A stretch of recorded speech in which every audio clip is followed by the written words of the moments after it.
tapşırığımız necədir? Kitabın hansı hissəsindən istəyirsinizsə, mənə il fərqi yoxdur. Sadəcə mənə fevralın 30'u baş vermiş hər hansı bir hadisəni tapırsınız. İl fərqi yoxdur, təkrar deyirəm. Oxu görüm nədir o hadisə?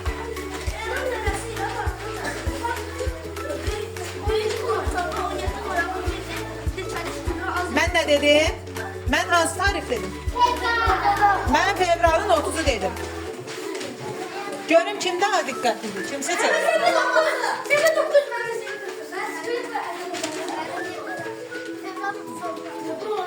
Bəli, alqışlayaq Fəznəni.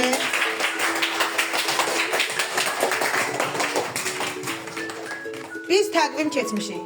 Fevral ayı neçə gündən ibarətdir? 28, 29. Bu oyundan hansı nəticəyə gəlir?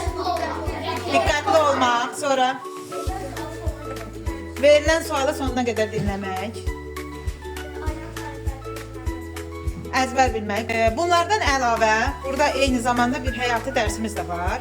Həyatı dərsimiz də odur ki, bəzən insanlar bizə olmayan şeyləri varmış kimi göstərir. Məsələn, qorxular var, yalanları, mümkün olmayan şeyləri deyə bilərlər, çox şey deyə bilərlər. Amma düşünən insan nə edir? Həqiqəti əslində tapmış olur. Yəni, hər deyilənə inanıb o dəqiqə atlamayaq. Əvvəlcə düşünək, araşdıraq, ondan sonra qərar verək. Yaxşı mı? Ağıllı insanlar düşünür.